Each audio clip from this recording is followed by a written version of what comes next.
I've been interested in religion since as long as I can remember, since I was a little kid. And when I got to college, I continued to search, and but I decided to study Russian language and Russian culture as a major, and discovered that it was possible to go and live as a kind of an intern. It certainly wasn't a formal program at a Russian Orthodox monastery in upstate New York, inhabited by emigres and very conservative. Well, they're monarchists. I mean, it was, but good people and beautiful liturgy, which was the only thing to do for entertainment. And so I made hay and worked with an old Ukrainian in the raspberry patch, and went to church, and it was a very important influence on my life. If there had been an Orthodox church in Hanover, New Hampshire, where Dartmouth is, I probably would have gone there, but there wasn't, so I went to the Episcopal Church, and I've never looked back. I've been happy with the Episcopal Church ever since. And I trace back to that place, I think there's three different themes in my life. One is religion, of course, and Christianity as understood historically and traditionally, without being, I hope, too dogmatic. Well, it was the dean of York Minster once at the University Episcopal Center at a lecture who said, we Anglicans think that we should keep an open mind as long as it's closed at the bottom. So I think that's a nice image.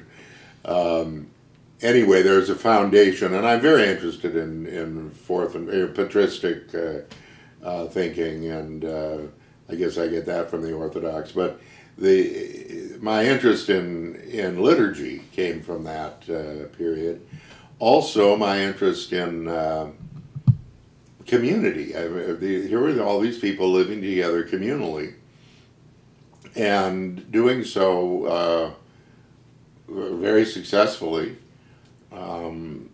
They asked, I used to go out and work all day, and one guy who had done this before came and said to me, came back to visit, and said, you don't have to work this much. They only asked the seminarians to put in 2 hours a day. Nobody at the monastery had to work more than 2 hours a day in order to keep the whole thing going. It was very economic. So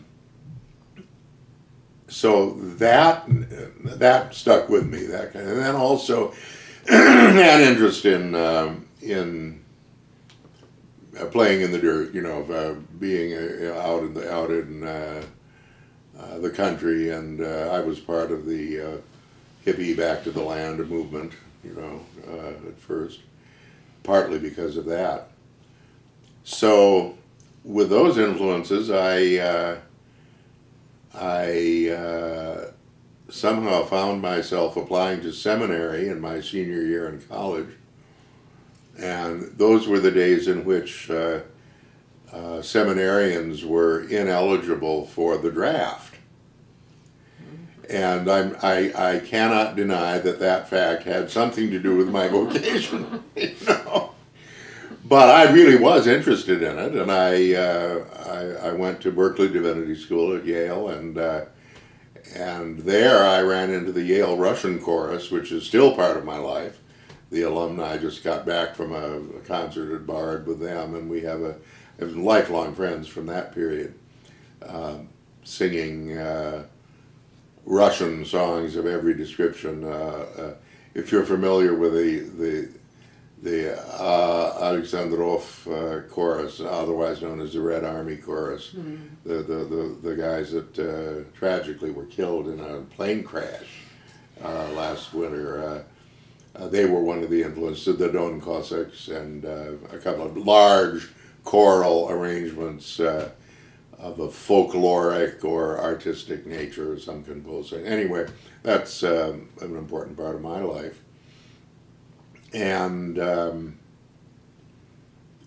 so at seminary, you can't just sign up like graduate school. You have to get the approval of your local diocese, and I did. And when it came time to graduate, the bishop wanted me to come back. I thought, well, gee, I think I'll go on to graduate school in Russian studies or something, but the bishop wanted me to come back to Minnesota. And by the way, I had been hanging out in the environs of the University of Minnesota on summer vacations in the demi-monde of the West Bank and Dinkytown, which was a fascinating time to be there in the late 60s. And so I said to the bishop, well, I'd like to open a storefront church in the West Bank. And he said, well, that's fine, but there's no money. Which is something I have a feeling bishops say a lot. Anyway, however, a couple of weeks later, I got a call from the chaplain at the University Episcopal Center in southeast Minneapolis, just right near Dinkytown, who was looking for an assistant. In fact, there was a little consortium of campus ministries that wanted to go together and support some kind of work on the West Bank. And I was it. I was the Episcopalians' contribution to that, and then the rest of the other chaplains, the Lutherans and the Roman Catholics, put in some money, and we were off to the races. And that is how I got to the West Bank, where I stayed for about 12 years, from more than that, 68 to 80.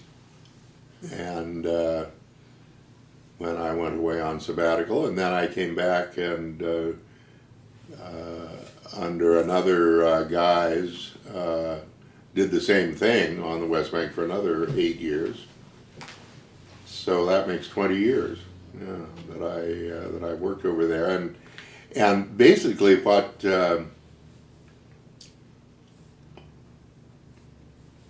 we'll get back to this later. After that, the money ran out again from the diocese, so I went on another extended sabbatical to Washington, D.C., where by then I had become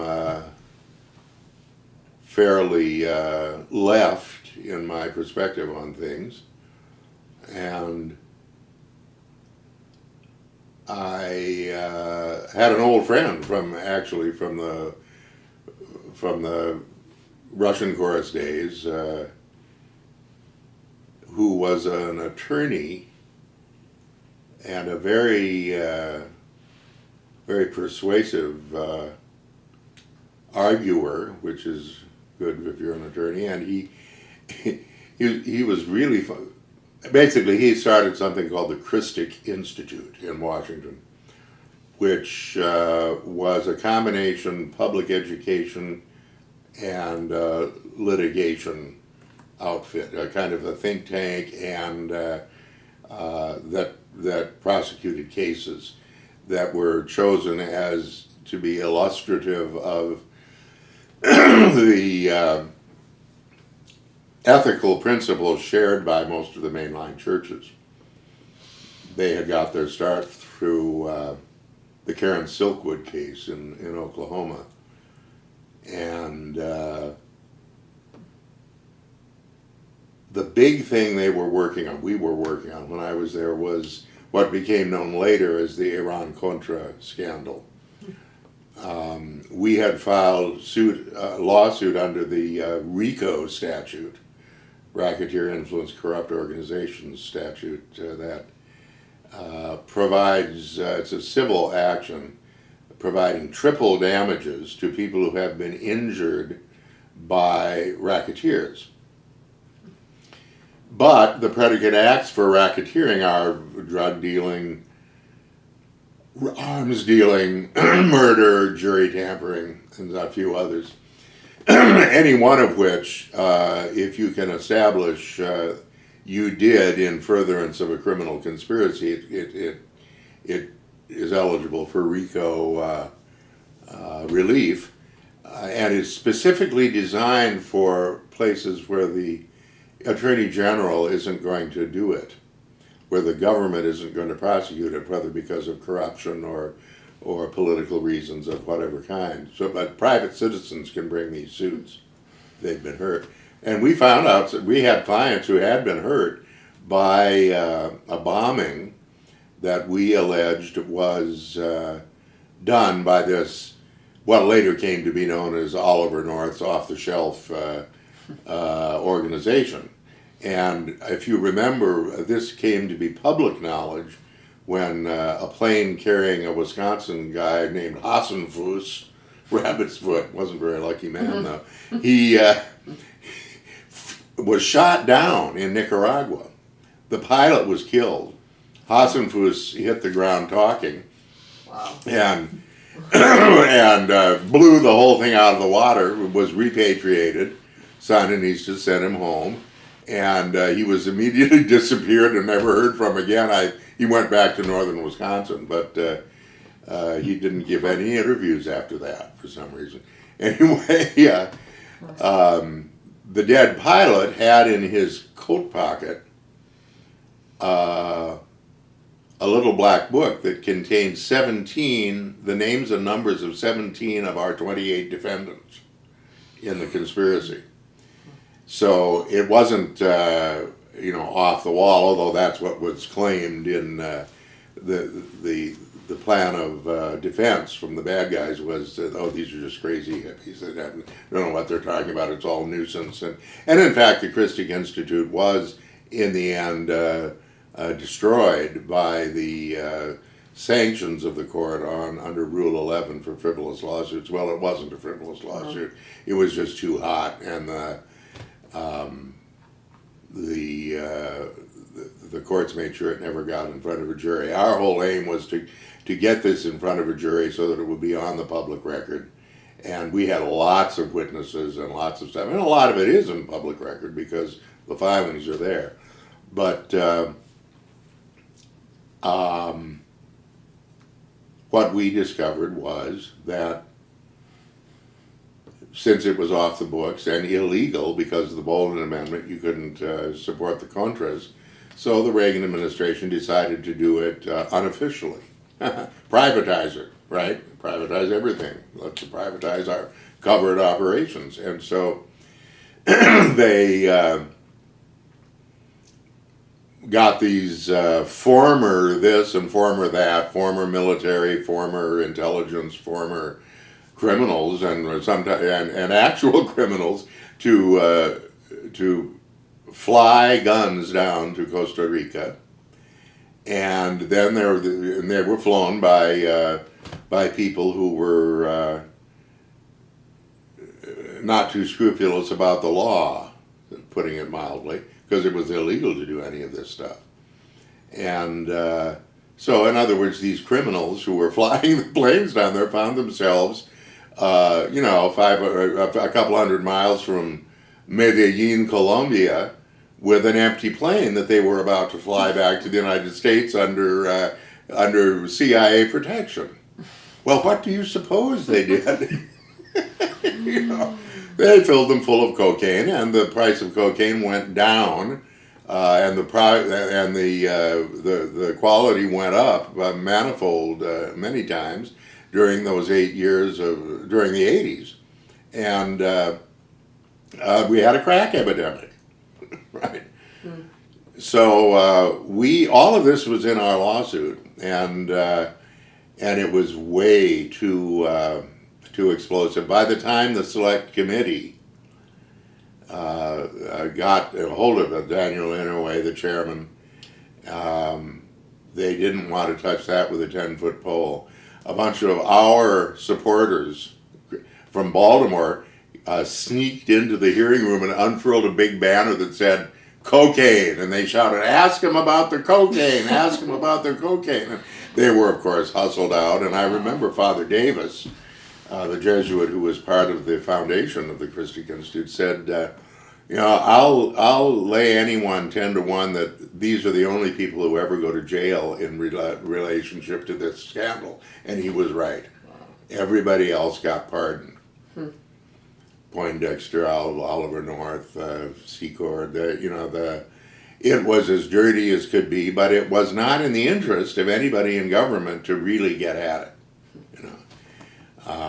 because they either were complicit themselves or they had looked the other way too much. We had a similar problem with the press, because the problem with being an investigative reporter is you don't want to burn your sources.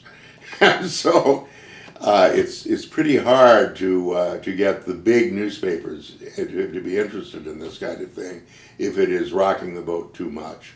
And the idea that the government is assisting drug dealers to bring cocaine into the country, this is not something that we'd rather not hear about that. And sure enough, they didn't talk about it. And who did talk about it was John Kerry, who was the chair of a subcommittee on terrorism and narcotics and drug trafficking. I don't know how they got those two together, but they did a big report that adopted, you can read it, it's a part of the public record, and it says basically what we were alleging was going on, that the CIA was cooperating with drug dealers and looking the other way, and I could go on days talking about this, but that's what I did for about 3 years in Washington, traveling around to church conventions telling people about this, and because our strategy was to get the churches interested in actual public events and public policies that had to do with their own stated social positions, political and ethical positions about social justice, which are fairly explicit in it, but my job was as liaison with the churches. So I did that for a few years, and then I loathed Washington. It was didn't agree with me at all. And so I said to the bishop I'd like to come back, and he sent me to St. Paul's on the Hill, right over a church recently closed over on Summit Avenue. And I was there for 8 years, and then I went to Arizona for R&R, and finally came back here, about 15 years ago, and what I'm doing now is a very active retirement in which I teach ethics as an adjunct for no longer a for-profit corporation. They sold to a nonprofit, and I'm very happy about that. Called Argosy University, online, and some face-to-face work, which I thoroughly enjoy. I teach ethics and religion, and then I volunteer at my little parish of Holy Trinity in St. Ansgar, which brings us back to the Dinkytown and West Bank connection. The Episcopal Diocese of Minnesota, back in the day, 100 years ago, had 3 Swedish-speaking Episcopal churches because some Swedish bishops instructed their emigrants who were leaving Sweden to come to Minnesota not to go to the Lutheran church because they were all Norwegians and pietists, you see, who didn't like bishops. And you got to go to a church with a bishop, these Swedes said, so go to the Episcopal church, and by God, they did. So we had 3 churches, and one of them was St. Ansgarius on the West Bank. right behind the Viking bars where it was. And so St. Osgarius was in our calendar of saints as St. Ansgar. I much later discovered it's the same name as Oscar. Anyway, St. Ansgar, in honor of that, those people had merged with the St. James Episcopal Church in South Minneapolis in 1940, I think, but in their honor, we added the name of St. Ansgar to Holy Trinity Parish, and they are still going. And in Dickeytown, we rent a room from the Baptists in at 13th and University, and I volunteer there. I celebrate and preach every Sunday. And Holy Trinity Parish is the oldest parish in what is now Minneapolis, founded in 1850 in what was then called St. Anthony. And still going, and that was the parish that was associated with the University Episcopal Center when I first, in 1968, came home from seminary to be the assistant chaplain and hippie priest on the West Bank. And Holy Trinity was canonically, was many Episcopal churches have a college chaplaincy if they're near the university. This was the other way around. It was a college chaplaincy that had a parish canonically, and that was the parish from which I was ordained in 68. No, 69. And now I'm still serving it, which is highly unusual in the Episcopal Church, but it seems to work. The current bishop is quite happy with it, and my Orthodox influence is unlimited by anyone. So if you come to church at Holy Trinity in St. Ansgar, there's lots of smoke and chanting, and the people who are there, not very many of them, but the ones who are there just love it. In fact, the only criticism that I've ever heard from those people, my parishioners, is with great trepidation. The senior warden said, "Well, Father, we have a request about the liturgy." And he said, "Oh, yeah, what is it?" I said, "Well, do you think we could have a little more incense?" This is a little unusual too. So I'm enjoying myself terrifically. Our deal is, well, it's sort of like the old Armenian radio jokes from the Soviet Union. We pretend to work and they pretend to pay us. The Soviet labor system. And I volunteer, and I just love it. And the deal is that they don't see me from Christmas to Palm Sunday. I try to get away from the winter in Minnesota. And that's how I got to be where I am now. I should add that along the way I picked up a big interest in liberation theology. So I like to synthesize in my own spiritual life the insights of the fathers of the church, fathers and mothers. Let's not forget Saint Macrina and revolutionary liberation theology, right? With which I came in contact during the 80s when I was back in the West Bank. I became very involved in solidarity work, especially with Nicaragua, and led groups down there. I went on the initial trip that turned into Witness for Peace, an accompaniment ministry, and 150 people went down to symbolically stand by the border where the Contras were coming in, and led by William Sloane Coffin and Henry Nouwen. And I found myself persuaded, I am persuaded by the approach of liberation theology. I think it is true and entirely compatible with patristic theology. And how, I mean, the St. Basil the Great said that people should read some of those sermons sometime. You know, it was he equated the idea of private property with original sin. Right. Well, the first time anybody said, "This is mine and not yours," that's separating me from you. That's sin.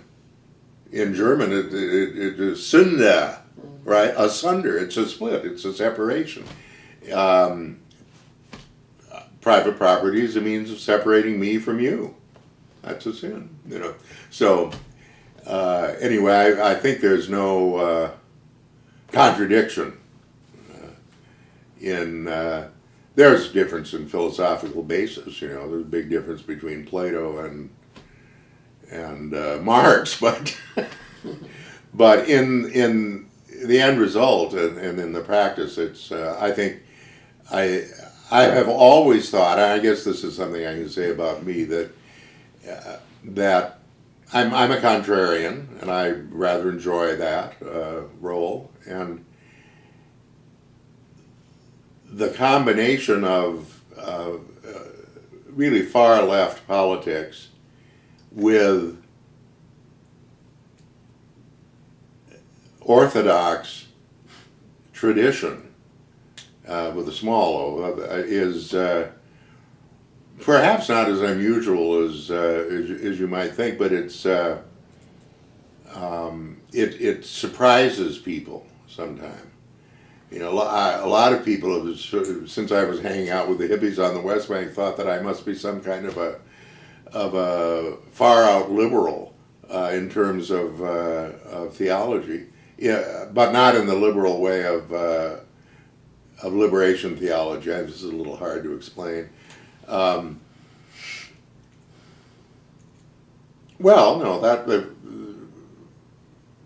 it's a disconnect in many people's minds, but I don't think it really is contradictory at all.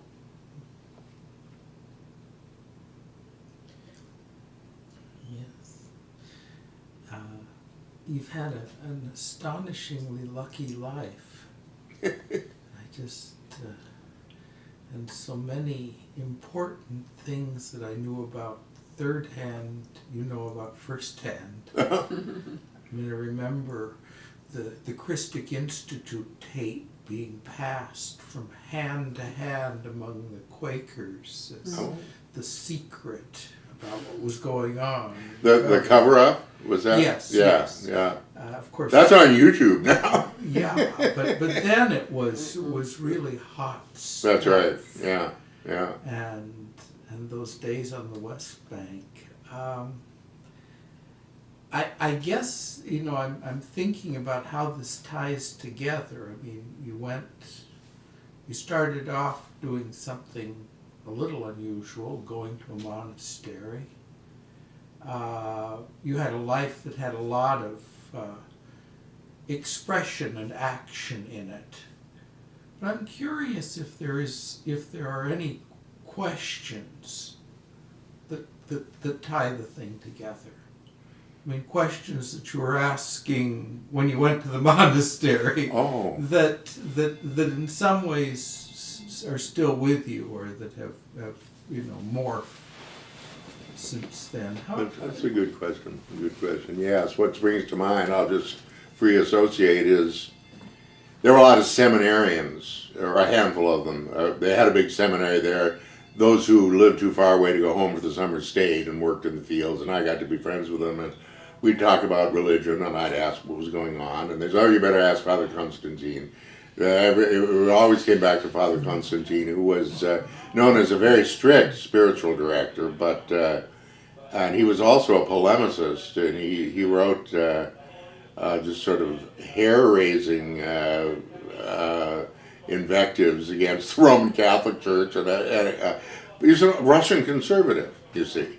It's kind of a Dostoevsky type, but so finally I went to visit Father Constantine in his cell, and he was very gracious to me and kindly, and we were talking about theology, and I asked a few 18-year-old questions, and at one point, and he said, well, just try to draw near to God in the services. That's all you have to do. Just try to draw near to God.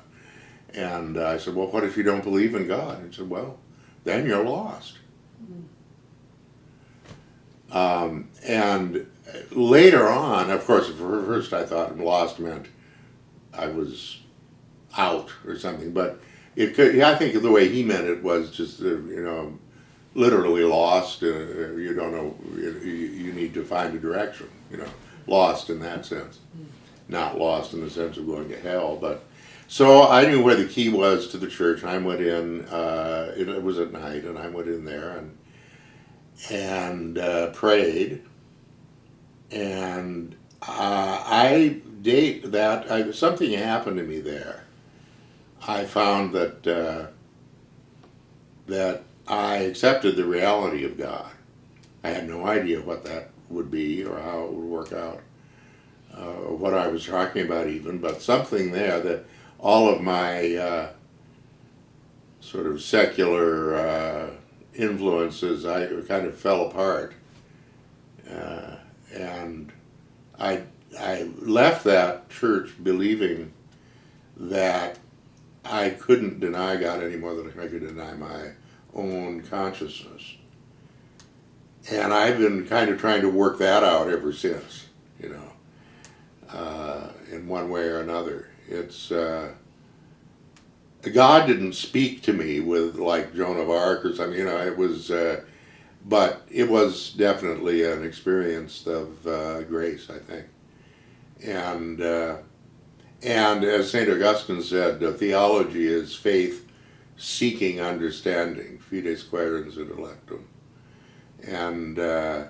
And that's what my interest in theology, that's what it is trying to figure out what this experience is that so many people have had, and how we describe it, and also how we justify it, apologetics, and how we elaborate it, and check it out with other people's experience, which is all church doctrine is. It's not some mean old patriarch telling you have to believe this. It's everybody getting together and sharing their experiences. And anyway, that's the way I look at dogma. And that's ongoing. It's as I near the end of my life, I'm I have to agree, I really feel lucky to have had this experience, this sort of framework in which to reflect on my life and reality and spiritual reality, because I can now see that as undisciplined as I am, just having lived in this way gives me a frame of reference for experience that is, I'm just very glad that I have. The analogy that I like is the treasure in earthen vessels. The earthen vessel being the well, let's not use the Dominical one, but let's say it's a glass of water, right? Not treasure in earthen vessels, but water in a glass. The glass doesn't matter at all. What you want is the water, right?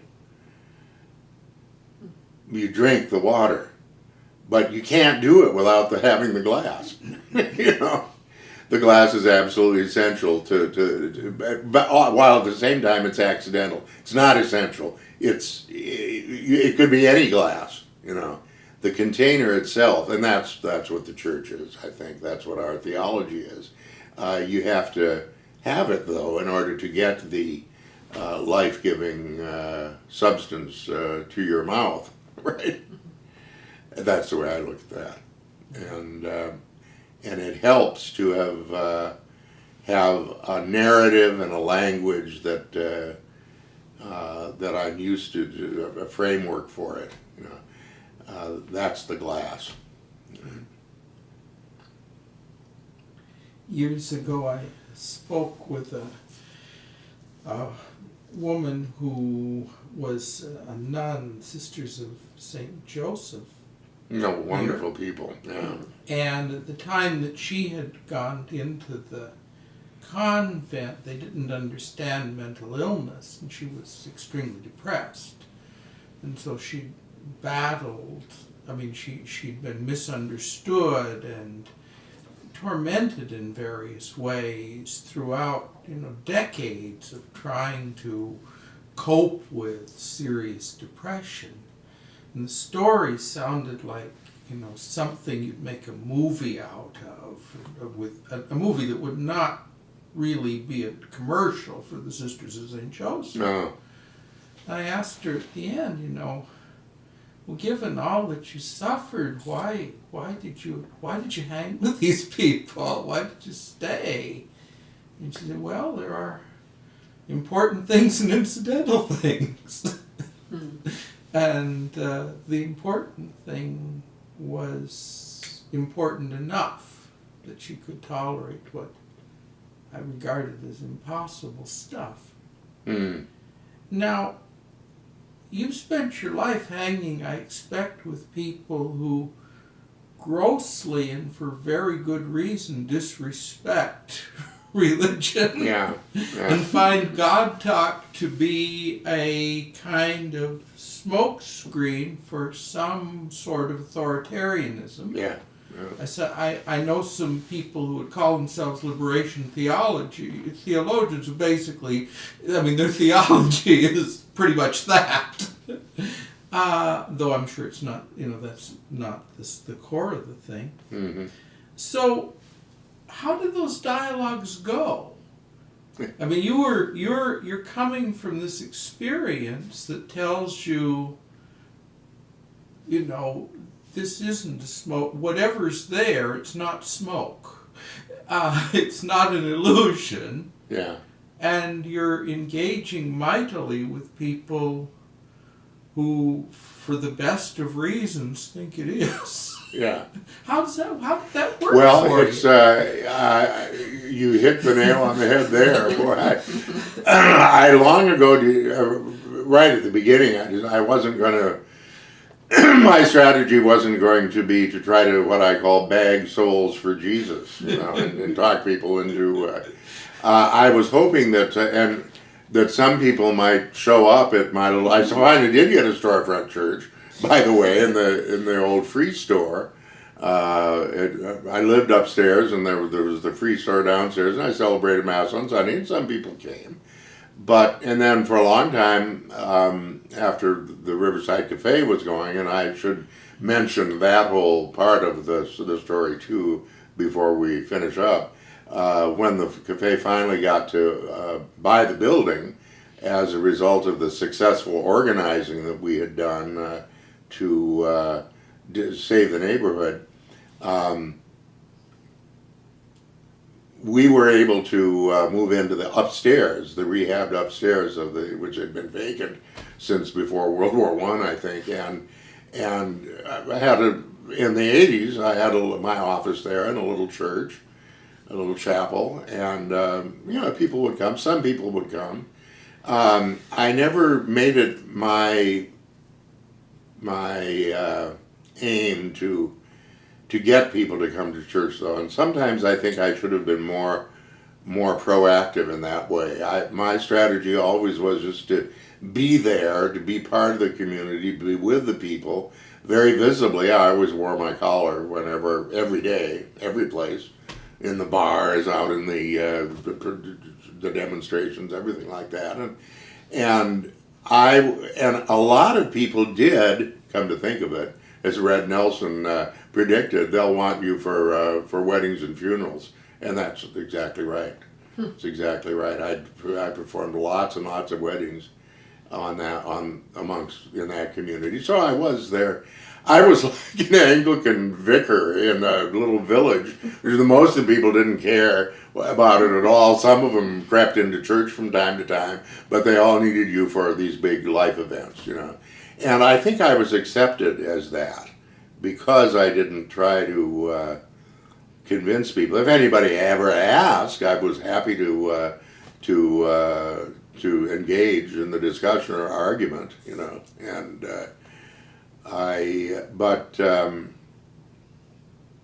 but everybody understood that I wasn't there to get a piece of them, you know, in that sense. But you're quite right. The legacy, the secular legacy of the so-called Enlightenment, and I'm one of those people who wishes to revise our view of what happened in the Enlightenment. And Karen Armstrong is my big hero in this regard. You know, she said, "Okay, the Inquisition. We know how many people they killed. It was less than 3,000 people, or actually, she says it's around 2,000 in 300 years. Right? One is way too many, and it's a scandal. You know? But the French Revolution killed 17,000 men, women, and children in a few months. You know, chopped their heads off. You know." So if you want to throw the Inquisition up to us, then the liberals have to do some answering too. You know. Mm-hmm. Now, Voltaire and the whole battle against torture and for human rights, I'm all for that. That's what I think of as the Enlightenment. But the materialist side of it, the notion, and one understands what it's about. You know, the church and the Ancien Regime was authoritative. It was awful. You know. Just as it was in Russia. And by the way, ever since the collapse of the Soviet Union, I've become much less sympathetic to the Russian Orthodox Church. They're really reactionary. You know. Although there's more to be said about it. There's people all over the spectrum there. There are more and less reactionary people. And the leadership is in the middle. But, I mean, there's some downright fascists and, you know, awful people and views that are coming to the surface now. But that's another story. Anyway, I promised that... so my mission strategy was to try to help the community as a community prosper, get what it needed. And the first thing it needed was not to be displaced, not to be thrown out by the plans of the absentee landlords. And so I became involved in the community organizing there. And also, but the very first thing was I noticed that there wasn't any place on the West Bank where performers could perform that wasn't a bar. And also there wasn't any place where good, nutritious food could be had cheap, affordable to hippies. And so I got the idea of starting the new Riverside Cafe as a result of an old Dinkytown guy named Mel Leslie, who I buried just last fall. Mel owned coffee houses around the city, mostly in Dinkytown and Stadium Village. He owned the Coffee Break, one of the first places that Bob Dylan played. My dear friend Judy Larson played there too, and Mel affected the persona of a kind of underworld heavy. And the result of that was that when he wanted a license to open a new coffee house on the West Bank, the alderman wouldn't give it to him. And so he was up against a stone wall, and he asked me if maybe the church could do something with it. And we did.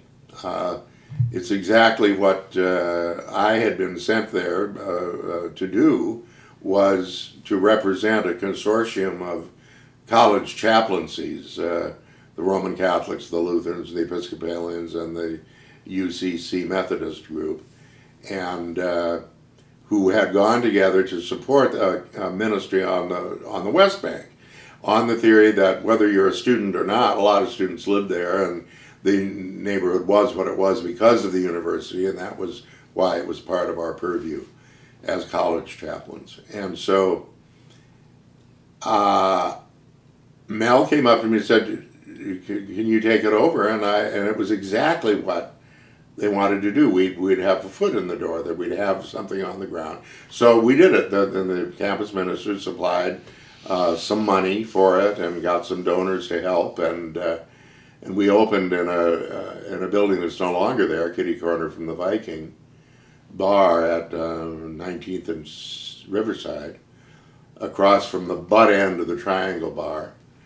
And we were there for a little bit less than a year, at which time we had to move because they were going to tear it down or do something else with it. But we were able to use our influence with the university, such as it was, to secure another space at the corner of Cedar and Riverside, a better place, which is now, I think, the Acacia,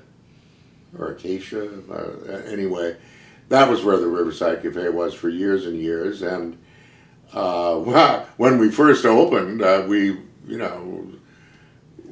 were selling hamburgers and hot dogs and all kinds of things, but the hippie women who came to it was all a network of people, who suddenly coalesced and said, no, it'd be much easier. Let's do vegetarian. There were a number of them were studying Hinduism at the time, or meditation with Swami Raman. They wanted to be vegetarians. And anyway, it was easier to be a vegetarian. You don't in a restaurant. You don't have to have.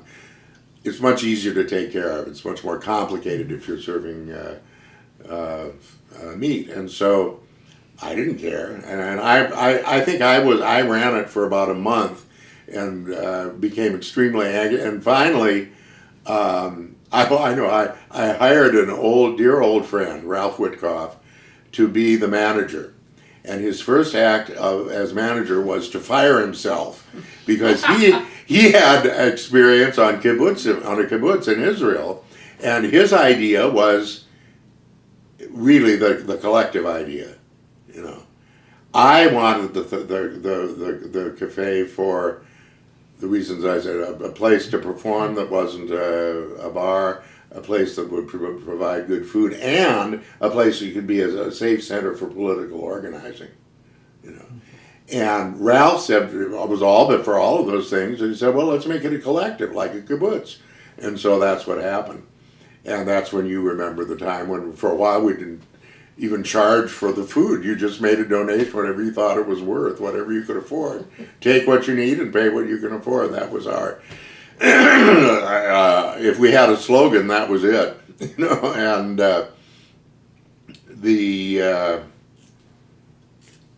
I can say what I'm about to say because I'm not bragging about it. It's not because of me, but it was wildly successful because of that collective idea that people understood it was theirs. And I got some good propaganda out of it for the church too. The people who were on they didn't become practicing Episcopalians or anything, but they saw that there was something good in this institution. Because after a year, we just turned the whole thing over to them. Or 2 years, I think it was 2 years. We just signed off, and the collective ran the whole thing, and we weren't there to build an empire in that sense, and so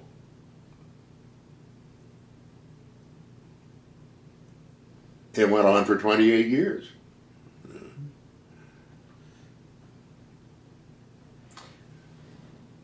What about festival culture? I'm thinking of your role on the West Bank. Festival. Mm-hmm. Yes.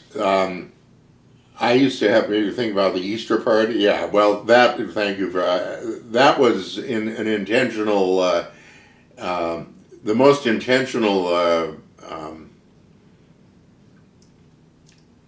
instance of evangelizing was to have a big, huge party on Easter, because we did everything on Easter Eve, and there were no services on Sunday morning, and so I would get up and get some people over and roast lamb, or at one point it was 3 carcasses. We had 3 lambs roasting over an open fire in the backyard, and hundreds of people would come, and I would lay in large quantities of retsina and have a sort of Greek Easter idea with lamb with garlic and oregano and olive and lots of music. All the musicians would come and play, and we were young, and for the first few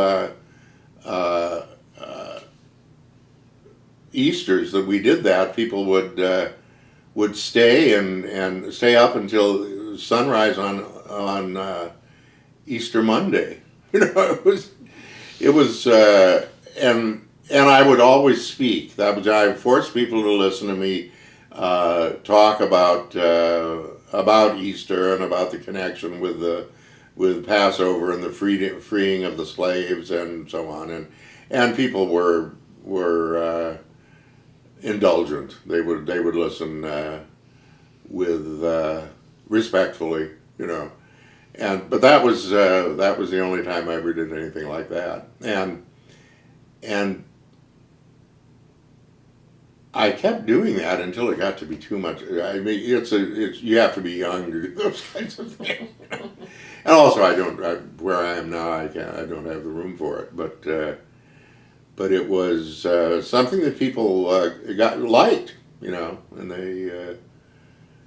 and we never got rained out, no matter how early Easter was. It came close a couple of times. There were snowflakes one time, but it was always okay. It was always okay. Are there any other festivals? Is that what you had in mind? Yeah, the ritual element of your life and interest, and I think your ordination was probably... Oh yes, well I had been hanging out on the West Bank in the summers, and when I was ordained, it seemed to me a good strategy as it goes along with all this to have the ordination in a place where the community might come to it, and that meant outdoors in the park, Riverside Park, and so. And I also that was also the time when there were lots of bikers around. The bikers that were friendly and not the bikers and hippies kind of got along to a certain extent, and so a lot of basically we had 45 bikers, about half of them in colors, escorting the bishop's limousine from the University Episcopal Center in southeast Minneapolis across the bridge and up to Riverside Park with a police escort. Later in the summer, I had to go to jail to visit one of my flock, and I have long hair, and the one guy said, the policeman said, "Well, when was the last time you were here? Have you been here before?" And said, "Well, no, this is the first time." And the other cop said, "He really is who he says he is. I was part of the escort for his ordination." And the guy I was visiting always told the story with an allusion to a Simon and Garfunkel song, "The Radical Priest Come to Get Me Released." Well, so yeah, we had this ordination ceremony out in the park, and it was I spread the word that it was going to be like a happening. Remember those when hippies would get together and see what happened? Everybody would dress up in their finest outlandish clothing, and the sorry mothers were there and set off a skyrocket at the end, and it was all memorable. And the bishop liked it too. The bishop wasn't so sure at first, but it went off very well, and he saw the point. He saw the point of it. The ceremony the ceremonial part of life is part of this earthen vessel business. You know, it's not essential, but it is indispensable, I think, and it produces a kind of routine, which is what a ritualized ceremony is, that you can always do it even if you don't feel like it, and that's when it's most important. You know, when I feel doubtful or wonder if anything immediately means anything, you know, I can keep doing this even if I'm not. It's what the Jesuits call in a state of consolation.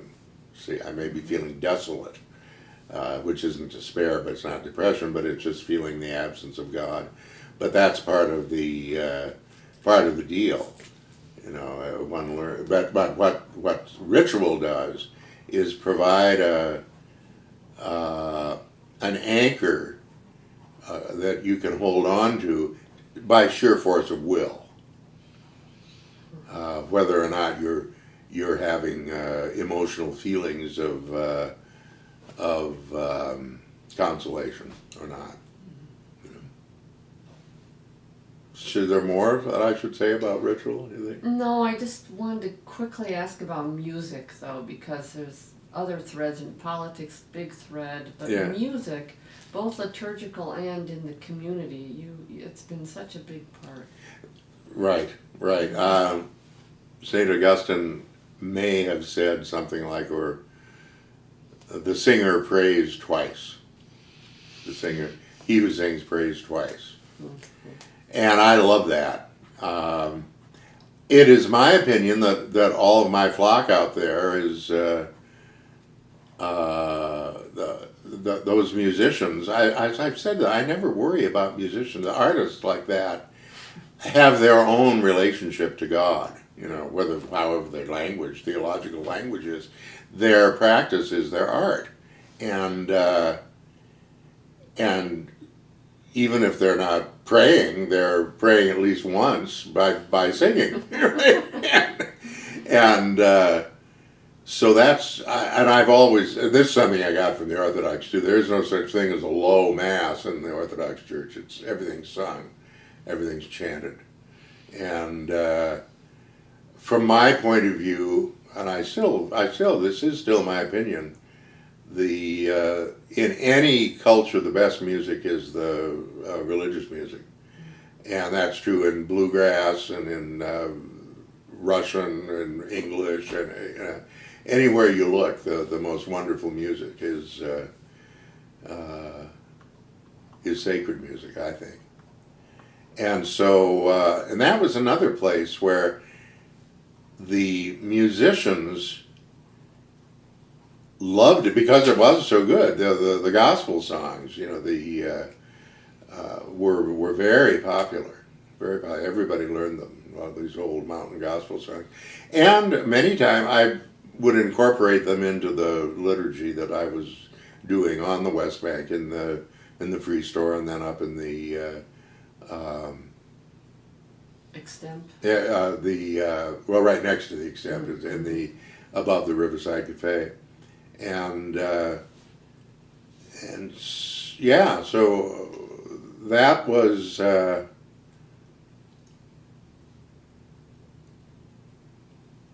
another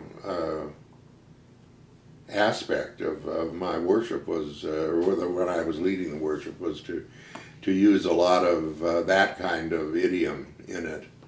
And there were always people available to do that. Sherry Minnick, for example, still sings with us, and